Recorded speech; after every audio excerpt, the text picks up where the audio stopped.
Hi everyone, I've been having a little bit more of a play around with MDS and I'd like to show you how I created this page, which I'm pretty happy with. Now I got the layout from a Pinterest thing that I had on my board, so just a scrap map layout from Page Maps I think it is, and I immediately thought of a photo that I had taken which I was pretty proud of while I was doing a photography course. So that's my basic layout that I'm going to use, and here is my finished layout. So I'm going to start off by coming up to insert and I'm going to add a page. So just a blank page, and that'll bring me up a nice one. Now I wanted it to stay fairly clean because it was a fairly bright and light photo, so I wanted that to stay fairly clean. So I'm going to use white background. Now the first thing I want to do is come up and pop in a photo box. And that's not how you do it. We do this one. Still a big trial and error. I think it was that one. Nothing's happening. Ah, there we go. Okay, so I want it a 4x6 and I'm just going to bring it up here so that I can use my ruler up the top there. And I'm just going to not do that. Gee, I'm not going too well here, am I? I'm going to grab it. And what size is a 4x6 normally? 10.5 by about that, I think. I may have had my original one a little bit bigger. But anyway, that'll do. And then I'm just going to grab my photo.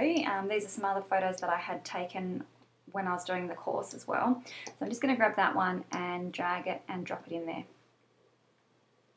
And I don't know why this is coming up, but I'll just click OK and that'll settle in there. I think that's the same size that I had. I may have actually had it a little bit bigger than that. Let me just flip back.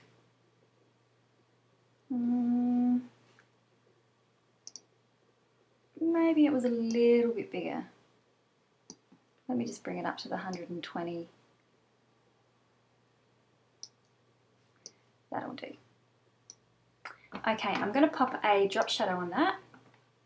But what you can do with this drop shadow is grab hold of it, you've got it there, and you can actually make it bigger or smaller. And I just want to actually make that a little bit smaller,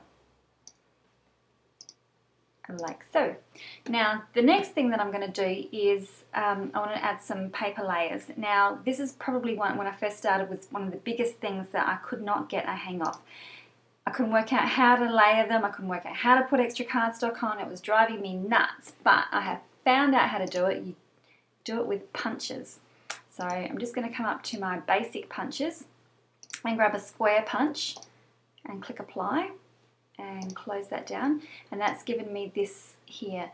So what I'm going to do, I'll just shift that down a bit, is grab it and line it up along there, and then I'm just going to resize it so that it's the same size as that. Now I want 4 more of these, I think, so I'm just going to go, I'm right clicking on my mouse here, so I'm just going to go right click, copy, and then paste. So I want a couple for come down the bottom, paste, more paste, that'll come down the bottom, and another one. And they will all give me the right sizes that I want. So I'm going to take this one right up to the very top, and then my photo will go underneath, and then I've got a couple of bits of other paper that I want to put down here. We'll line them all up, and then this last one I'm actually just going to shrink up a little bit. So I've got them fairly well lined, and I think roughly where I want them to be. So the next thing I want to do is actually fill them. So I'm just going to click on this one and I'm going to come over to here with the paper fill. And I've bought myself a little kit, which is the Razzleberry Splash, because I thought it looked, the razzleberry suited the top that Carolyn's wearing. So for my first designer paper, I'm going to use this bold one here. And just wait for that to fill.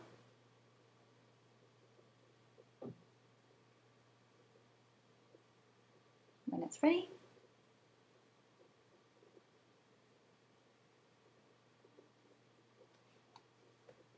There we go, thank you very much. Okay, now what you can do is double click on that, and I'm actually going to take that out so that I've got more pattern in there. So I will click OK on that, and I actually want that to be the same down here. And it's not what I want. I wanted paper fill. You'll have to excuse me because, like I said, I am still getting used to this. So paper fill with that one, and I'll do the same thing. I think I did 5 clicks. Okay, I think that looks about the same. Okay, so we've got them, and then I'm going to pop in another pattern here, which was this one here, I think I used.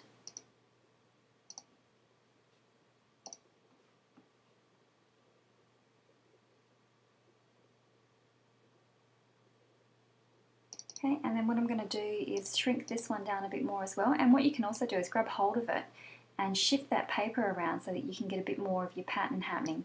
So I'll just bring it down one more time.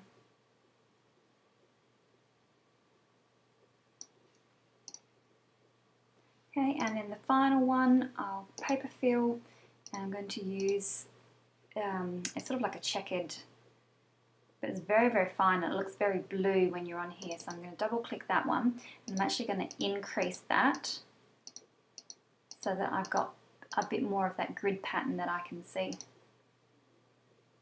Okay, now what I'm going to do is click on I'm on a Mac, so I'm pushing down my command button, and I'm actually going to grab all of them, and I'm going to do a drop shadow on all of them at once. And I'm just going to grab hold of it again and bring it in so it's not showing so much.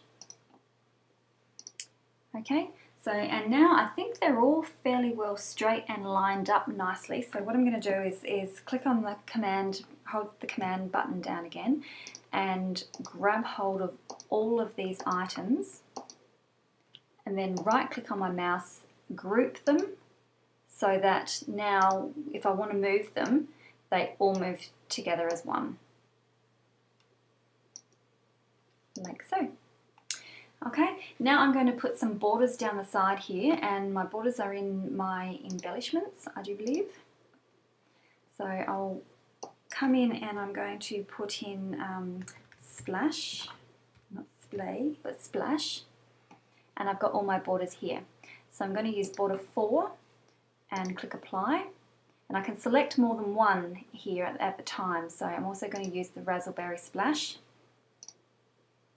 The green, sorry, which I do believe is limeade.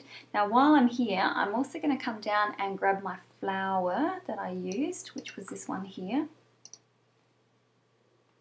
And I decided that I had tried to use the leaves that were with this pack, but they were way too small for what I liked. So what I came in and did was typed in leaf, and I found this one here. So I'll grab that one as well. And I'll grab 2 of them. Okay, so let's work with these for the moment. I'll just shift all them out of the way. And that one will come over this side. Whoop, no, I don't want to do that. I want to do that. And grab that and bring that over here. Now, I don't want that to be the full length, so I'm actually going to crop that. So if you come over here, you can, onto your right hand side, you can click the crop button. And now according to my ruler on the side here, I probably want it at about 290. So if you just highlight all of that, excuse me for a moment. How do I pause this? Here we go, up here. Excuse me for a moment. My phone call is now over. Now I'm just going to drag this down just a tiny bit to stretch that a bit, and a little bit more. Okay, so I'm going to grab my green piece and just butt that up against it, and I just want to shrink this one just a tiny bit. So if I can get my cursor in the right position, which is not it. Actually, I might crop that one too because I'm having trouble with that. Such tiny, skinny pieces. There we go. And right there, I hope. Nope. Yes. There we go. Okay, now coming over to these little embellishments here. These are clearly the wrong colour, as you can see there. So I need them to be Lucky Limeade. So I'm going to grab both of them at the same time and come to the recolor here. And I'm going to pick Lucky Limeade, which is that one. And that will colour both of them for me. Now I'm also going to put drop shadow on all of them. So I'll just grab all three of them and add a drop shadow. And I'll just use the default there. So I'm going to work with them over here as opposed to over when I was doing it originally. But I'm going to grab this one first, and I just want to swing it around a bit and pop it up. So hopefully I can try and get that base of the leaf tucked under. Okay, and then I'll bring that one to the front.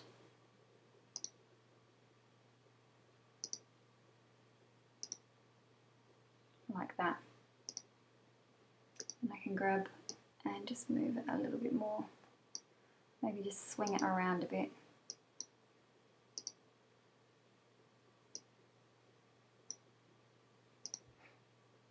Like that, and then with this one here, do the same type of thing. Grab the corner.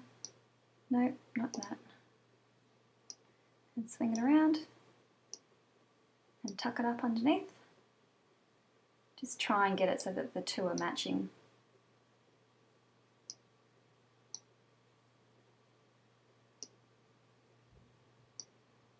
Now, these are a bit tricky because they like to, it likes to grab hold of the wrong one every now and then. Right, so I've got them, and then I will bring this one down a little bit.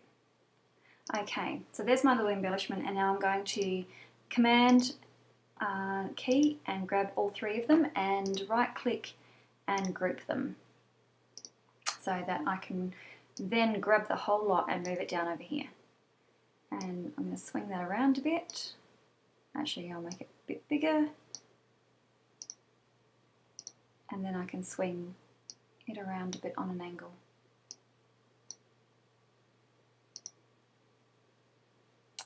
Like that. Actually, I think I'll move that out of the way a minute and I'll just do some stitching on the side. So come back to my embellishments and type in stitching,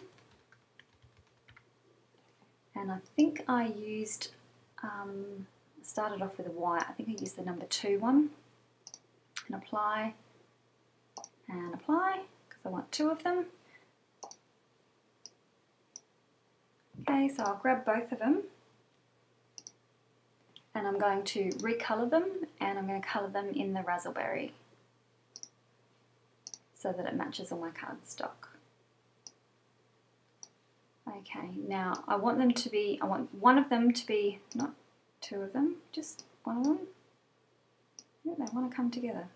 Maybe they are grouped. No, they're not.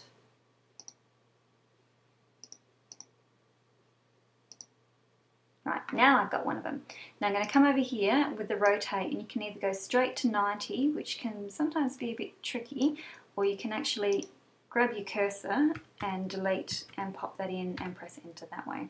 And that'll give me my vertical stitching. So I'm going to pop that there, bring it down a little bit, and then the bottom one over here I'm going to grab and place down here. And I don't want it to be that long, so I'm going to crop that one.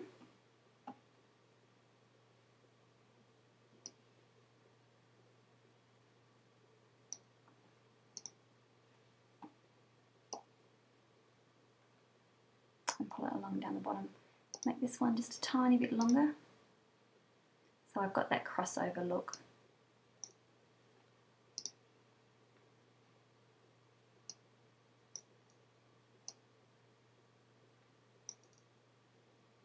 And I'll make that one a bit shorter. like so. Okay, so now I can grab this and bring it back, and it should sit. I might have to bring that one to the forward so that the stitching is behind. I might make that one just a little bit bigger again. Okay, now I also added a few staples down here, so I'm going to grab my embellishments again, and I think the staples are in this one here. There we go. So I want 2 of them.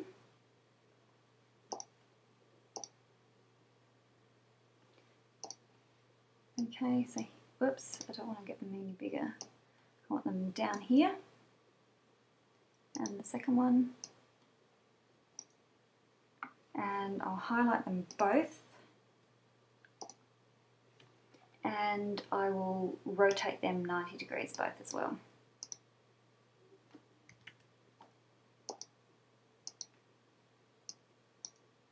No, we don't want to work. Maybe I can only do one at a time.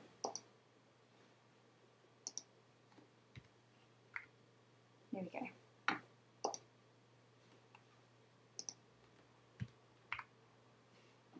Okay, and then grab them and I'll pop these down here somewhere. Might make them a smidge bigger.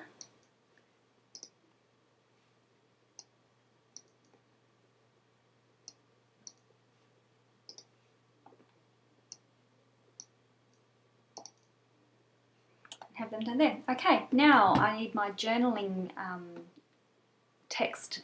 So I'll come up here and I'm going to do my heading first. So I did 2 text boxes for my heading so I could pop them together.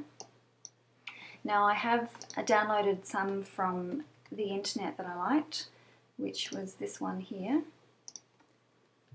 So Portraiture, and then highlight it, and I'm going to bring it up to, I think it did it at 72, and then I can just shorten these down a little bit and bring that into place. So I want it down here, and then I did another one for the 101. Now the reason why I did them separately is because I wanted them a little bit closer than what they would get if they were in the text box together.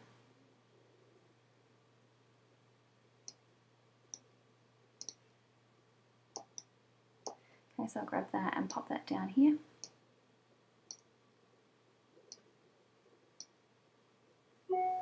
Now what you can do is group them both together, so Command and highlight them, and I'm going to colour match them to get the colour for this one, which means I can grab anything from these photos, and I want to use one of these dark blue, darky bluey purpley colours. I'll grab that one there, and it will give you an example of what they're going to look like there. Okay, and you can even group them together as well in case you need to shift, and then they'll group together. Okay, so the last bit is my journaling, and so just another text box, and I won't put the journaling in, but I'll show you how I did it. So you can imagine that that's full of journaling. And I just made this the right size that I wanted. And then I did a copy and paste,